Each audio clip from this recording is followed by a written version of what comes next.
kita serombongan itu yang pertama silaturahim sebagai sesama muslim.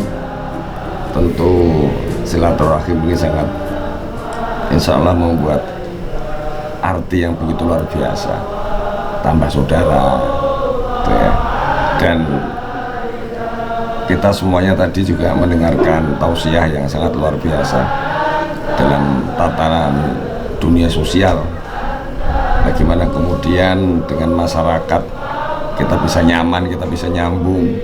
Beliau banyak menyampaikan ke kita ini yang dari Jepara, insya Allah semua yang tadi disampaikan kita akan lakukan.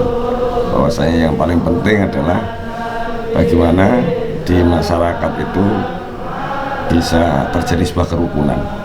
Nah, dengan kerukunan ini makna yang terkandung adalah sebuah gotong royongan. Nah, kalau berbicara gotong royong terkait dengan kebangsaan kita ini, yang pemahaman terkait dengan Pancasila, bahwa sebenarnya kita ini dalam republik yang berdasarkan Pancasila itu ya jelas kita sama-sama tahu bahwa agama kita berbeda, banyak juga di sana, latar belakang budaya juga berbeda, suku ras juga berbeda. Tapi bagaimana kemudian kita mampu mengelola ini bisa berjalan seiring, sinergi untuk proses pembangunan khususnya di Jepara. Dan itu tadi dipaparkan panjang lebar oleh beliau. Maka ini paling tidak yang secara langsung saya dan teman-teman serombongan merasakan manfaat bahwasanya silaturahim ini memang benar-benar memberikan satu kemanfaatan yang sangat luar biasa. Apalagi dalam obrolan tadi juga beliau Gus Muafik sempat rawuh di Jepara itu kan melihat sebuah hasil karya cipta orang Jepara, salah satunya yaitu ukiran macan kurung. Macan kurung ini juga ikon Jepara tentunya. Yang kedua memang ini merupakan satu kunjungan balasan lah kalau misalnya sesama warga masyarakat yang tentunya diberikan suatu kebaikan, tentu kita akan mencoba untuk melakukan kebaikan itu pula. Nah, dalam konteks ini malam ini kita silaturahim untuk selalu menyambung semoga saja menjadi satu ikatan kekeluargaan secara emosional dan akan memberikan tambahan manfaat buat kita semuanya. Jadi mungkin saya dalam konteks ini adalah juga menanyakan sebenarnya ada ketertarikan apa sih begitu ya terkait dengan ukiran macan kurung, Gus. Untuk Gus Muafik sendiri kok begitu banyak melihat karya cipta Jepara itu kan ada relief, ada ukiran biasa, ada macan kurung, tapi condongnya ke macan kurung. Nah, ini guys. Macan kurung pertama saya baru pertama lihat. Oh. Jadi baru pertama lihat. Dan yang pertama saya lihat itu ini sebuah mahakarya. Karena ternyata tidak ada potongan, tidak ada sambungan, gitu loh. Dan benar-benar diukir dengan kondisi macan di dalam sangkar. Itu satu teknologi ukir yang luar biasa. Bahkan ada bola bulat yang bisa geludung di dalam. Itu benar-benar saya melihat ini sebuah kreasi dari sebuah karya seni ukir yang luar biasa. Jadi kalau melihat ukiran semacam ini, kalau ada orang yang mengatakan sebagai tenaga ukir itu merupakan satu pekerjaan yang remeh, itu sebenarnya tidak begitu. Oh, enggak.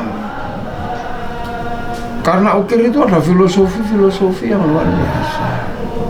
Gayanya juga macam-macam, ada gaya Majapahitan, gaya Singosari, gaya Pajang, gaya Pengging, Mataraman, semua punya gayanya masing-masing. Dan itu sebuah mahakarya. Semua punya kok, bangsa, dan kita punya bangsa. Nah, tapi menjadi sesuatu yang sangat menarik adalah ketika saya lihat ukiran macan kurung. Pertama saya pikir itu adalah ukiran yang disambung-sambung. Jadi jerujinya itu sambungan. Iya, gitu. saya pikir itu ternyata begitu saya lihat,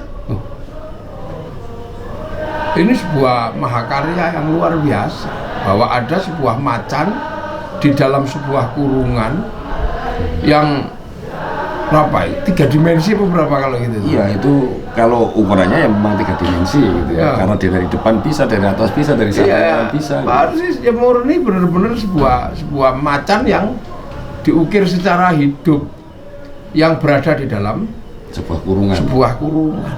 Dan itu terbuat dari satu batang kayu iya, utuh. batang kayu utuh. Itu secara estetika ukiran aja saya sudah menganggap itu satu mahakarya. Dia bukan relief. Ya, dia bukan ukiran tempel. Tapi sebuah seni ukir yang luar biasa. Gitu loh. Nah, yang kedua, saya melihat ada sesuatu yang mungkin diinginkan gitu ya, oleh sejarah ukiran macan kurung. Kenapa bukan babi kurung? Kan gitu. Jadi memang Jepara itu akan menjadi sebuah tempat yang nyaman, karena sesuatu yang mencakar, makhluk yang kanibal bisa dikurung, taruh di dalam sebuah kurungan di mana watak garang itu ada. Jadi Jepara itu punya watak yang garang, watak yang menyimpan watak yang keras, simbol kejantanan, tapi bisa dikendalikan dalam sebuah kurungan-kurungan, dalam sebuah batasan-batasan. Nah itulah. Nah makanya saya kemudian tertarik, luar biasa. Itu sebuah simbol yang begitu gagah, begitu liar, tapi punya independensi, punya kegagahan, itu bisa dikendalikan. Makanya kalau pengendalinya ini jebol, bener-bener jadi singo Jepara ini. Bener-bener menjadi harimau liar kalau tidak ada ini. Maka jenengan ya harus membangun pagar-pagar yang ada di dalam masyarakat ini agar singo ini tidak keluar dari kurungan. Kita masih ingat betapa ada Sadiko tahun 99. Tahun 99, di mana yang lain hanya sebatas baik-baikan partai, sana sudah potong bunuh. Ini karena mungkin macannya lepas gitu. Nah ini membangun kurungan-kurungan itu. Tapi dari sisi yang lain mungkin karena itu kan hasil karya cipta seni begitu. Ada pesan nggak buat kita, walaupun itu memang menjadikan embrionya adalah dari warga Jepara, tapi kan apapun ini menjadi khasanah nasional. Nah, yang kita mungkin pesan Gus Muafik terkait dengan pelestarian itu bagaimana? Ya memang harus ada, dan itu kalau menurut saya memang harus ditirakati. Itu sebagaimana kebiasaan yang mungkin harus tirakat itu, dan itu harus dilestarikan. Karena apa? Itu ilmu yang luar biasa, yang mungkin bagi anak-anak muda sekarang tidak melihat lagi itu menjadi sesuatu yang luar biasa. Tapi cepat atau lambat, bahwa pada satu saat ketika sistem material ini sudah mulai sampai pada titik jenuh, orang akan kembali dengan hal-hal yang seperti itu. Gitu. Karena ikon ukir itu milik Jepara, itu sudah trademarknya Jepara begitu. Apalagi ada kemudian trademark yang luar biasa adalah citra dan cikal bakal pendidikan perempuan yang luar biasa. Ada 3 wanita itu ya. Iya. Ada mulai dari Ratu Sima, Kartini, Ahmad Kartini, yang memang perempuan hebat, perempuan yang gagah. Itu, maka kadang juga ada pengaruhnya, perempuan Jepara itu gagah-gagah. Akhirnya yang laki-lakinya banyak yang kalah.